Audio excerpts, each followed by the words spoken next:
Good morning mga ka-trippings. Meron tayo ditong in order. May dumating na package.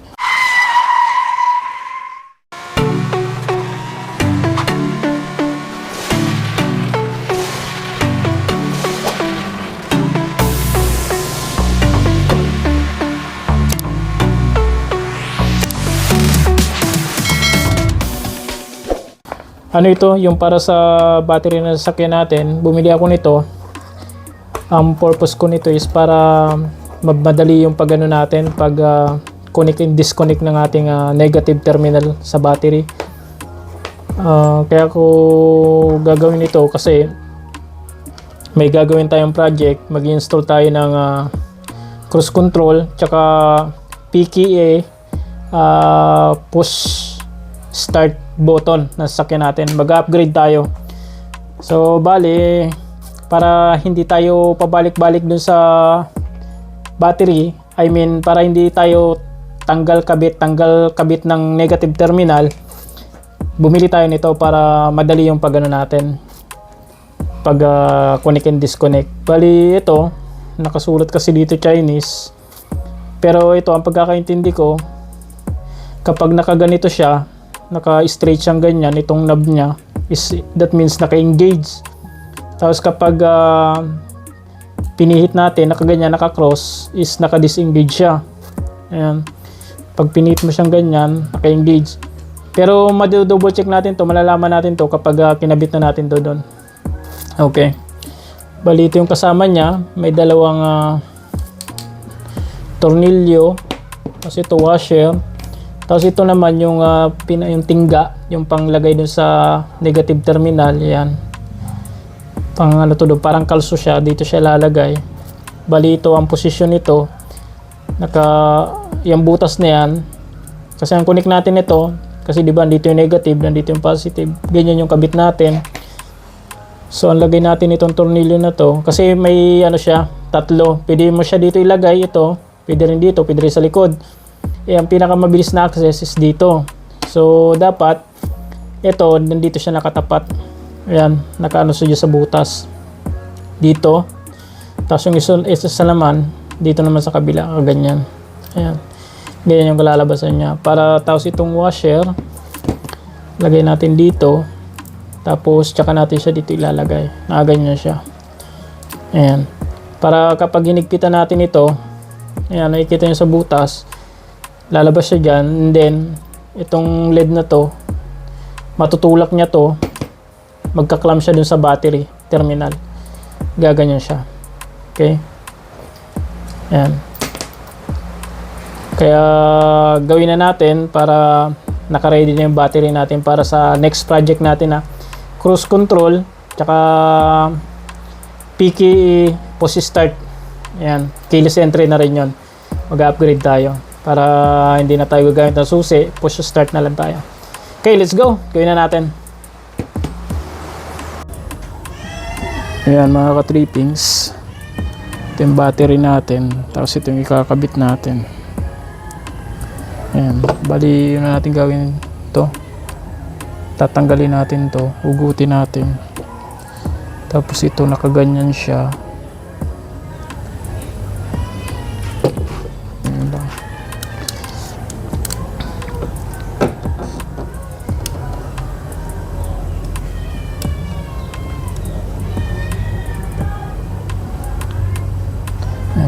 Nakaganyan siya. Tapos ito subukan natin na lang na ipasok na lang siya natin dito, kasi imbis na ipasok natin dito kasi ikakat pa natin, huwag na natin ikat, ito na lang ipapasok natin dito. So bali di-disconnect muna natin to. Okay. Ayan. So kuha tayo ng ano pala pang disconnect dito, kuha muna ako. Ayan, ito, luwagan natin to.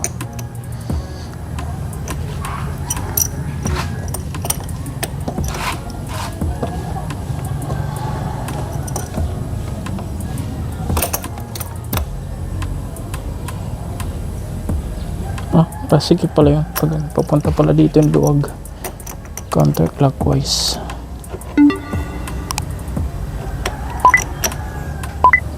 Yan.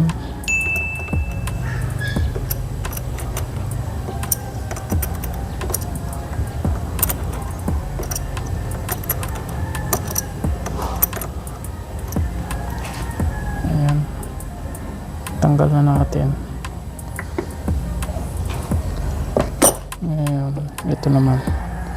Ang pagkakaalam ko nito is kapag nakaganyan siya, naka-engage. Pag ganito, tumataas siya. So, ibig sabihin disengage. Ayan. Ilagay natin siya dyan.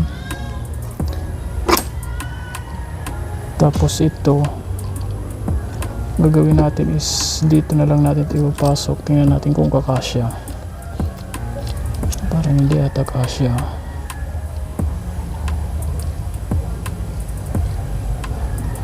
Gawa natin ng parang tanggalin natin to dito sa ilalim. Ito. Ayan. Tanggalin natin. Ayan natin yung matatanggal natin.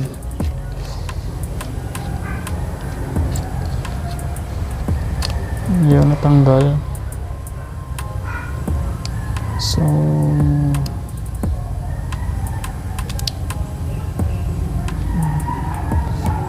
then try natin itong ipasok dito.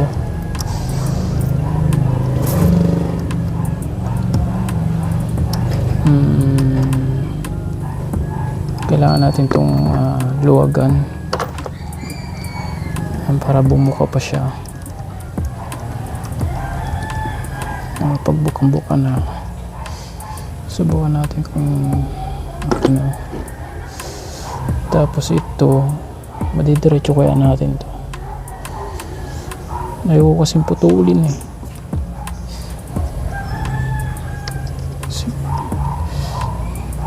Paano kaya natin ito gagawin? Subukan natin.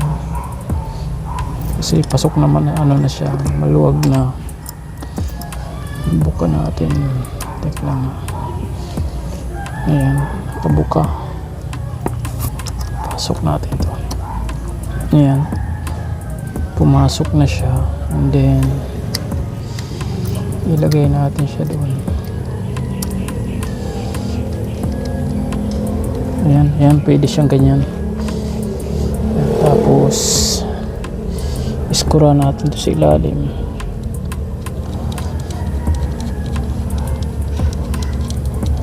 Ayun, pwede. And then higpitan natin.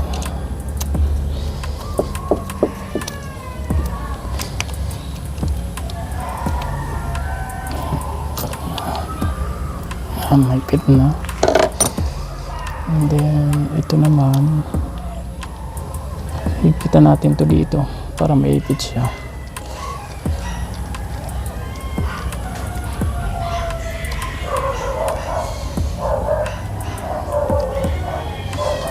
Maluwag siya. Paano kaya gagawin natin? Ito, pwede natin itong higpitan dito. Maluwag pa rin. Ang kakailanganin natin ng washer. Pero ito, higpitan muna natin to. Baka sakaling kayanin na maipit.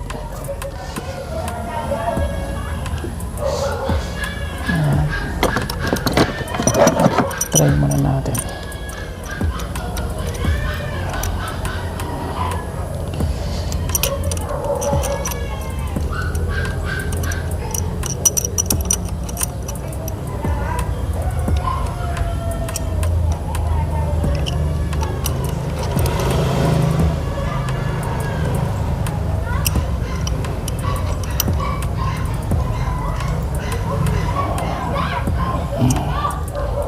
Maluwag siya.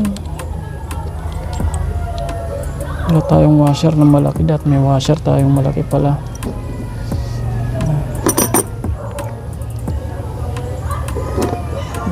Kaya hindi siya pwede. Ano kaya gagawin natin? Pero hindi mo siya natatanggal eh. Ito, higpitan natin ito pala. Subukan natin ito higpitan. Ito.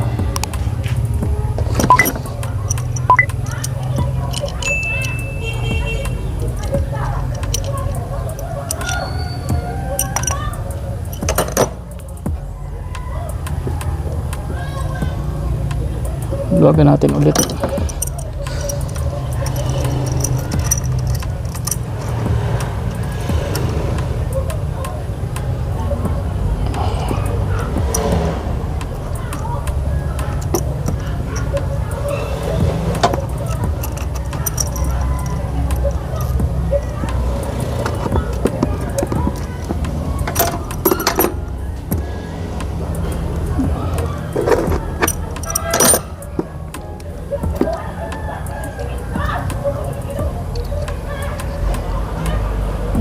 Kita natin ito muna.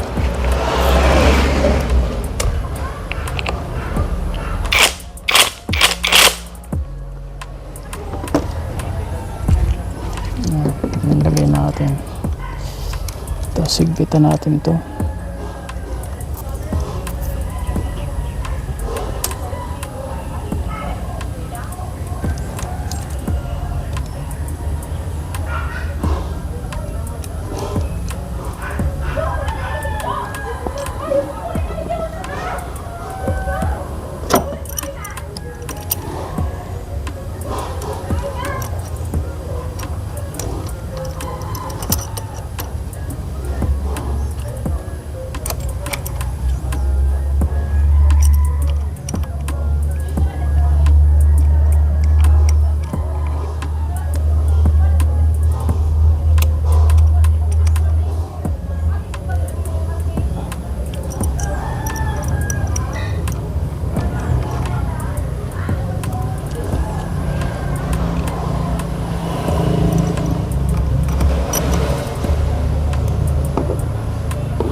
Yun siya. So magpit siya, wala nang galawan. Ngayon ilalagay na natin siya dito, pero bago natin siya ilagay, ilalagay natin yung dalawang LED. Ito. Ayan. So bali dito yung tornilyo sa gilid. So ang lagay natin pag ganyan. Ayan, pag ganyan siya. Tapos pasok natin to.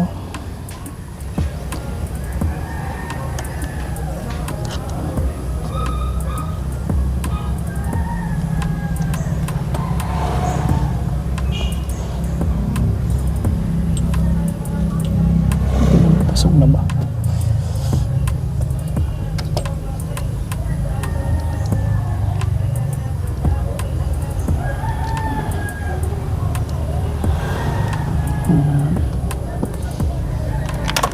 Uy, ano ba yan? Lagyan natin ito dito.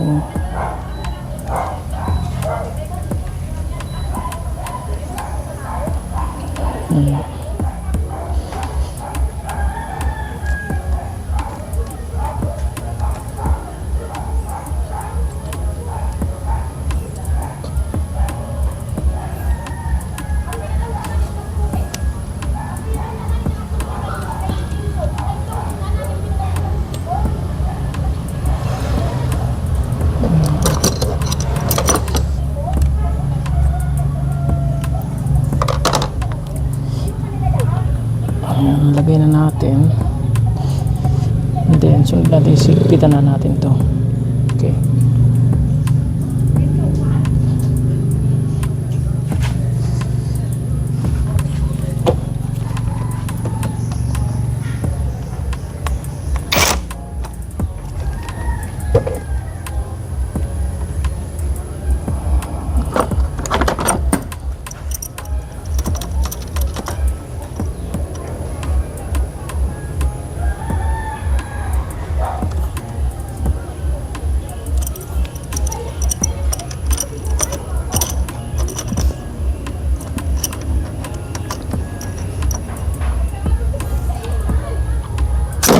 Oops.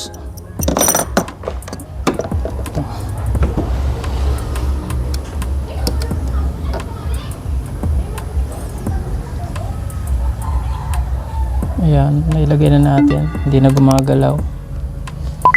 Okay na. Ayan. So, ayan yung itsura niya. And then, malalaman natin kung may connection na siya isubukan nating ilak yung ating sasakyan. Kailangan magpo-fold yan, tapos iilaw yan. So wala. So that means wala siyang power. Kaya ang ibig sabihin, kapag ito nakadiretso, naka-disconnect siya. So kailangan natin siyang ipihit pa clockwise. Yun. Nag-fold na siya. So ibig sabihin meron na siyang connection. Ayan, subukan natin. Unlock. Ayun, meron na siyang power. Then lock. Ayan. Okay na. So maganda to, meron na tayong ganito para madali na yung ating pag-disconnect tsaka connect ng negative terminal, kasi may project tayong gagawin, yung sa cruise control tsaka sa push start button tsaka yung PKA. Ayan. So pag yung kailangan nating i-disconnect yung negative, hindi na natin kailangan pang tanggalin yan, bali ito pipihitin na lang natin to pa kaliwa. Ayan, disengage siya. Tapos kapag pinihit nyo pa ganyan, engage. So meron siyang power. Okay? So ayan, sa mga mga nag-install ng mga car accessories dyan, yung mga kaya may gagawin sa sasakyan, tapos madalas yung dinidisconnect itong negative terminal, para hindi na kayo mahirapan, laging mag-connect, disconnect kayo palagi, lagyan nyo na lang ng ganito para mas madali siya. Okay, di ba? Ganyan, disconnect, then connect. Okay? So ayan, sa mga may gusto pala, andyan, ilalagay ko na lang dyan yung link ng product para doon kayo makabili din sa binilihan ko, para legit din yung makuha nyo. Ayan. Okay? So maraming salamat. Have a good day. Have a safe trip always, mga ka-trippings. Bye-bye!